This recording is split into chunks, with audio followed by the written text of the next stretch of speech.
لڑکی والوں کو لڑکا پسند نہیں آیا, لڑکا گھر آ گیا واپس, تو لڑکی کے باپ نے لڑکے کو فون کیا, لڑکے نے فون اٹھایا, جی ارشاد.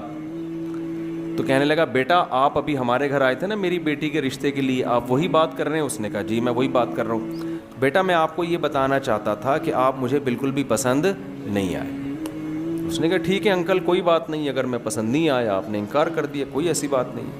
اس نے کہا بیٹا بات تو سنو, ابھی فون نہ رکھو. بیٹا ہم نے آپ کو انکار کیا ہے, میں آپ کو دل سے بتاؤں ذرا بھی پسند نہیں آئے آپ. اس نے کہا ٹھیک ہے انکل آپ نے بتا دیا نا, میں پسند نہیں آیا تو ٹھیک ہے میں رشتہ نہیں کرتا, ختم ہو گئی بات. بیٹا ایک میں فون نہیں رکھنا ابھی, ایک بات سنو. دیکھو کہیں سے تھوڑا سا بندہ پسند آتا ہے نا, کوئی پرسنالٹی پسند آتی ہے, کسی کے بات چیت کا اسٹائل, کسی کا خاندان, کسی کا پیسہ, کچھ بھی پسند نہیں آیا ہمیں آپ.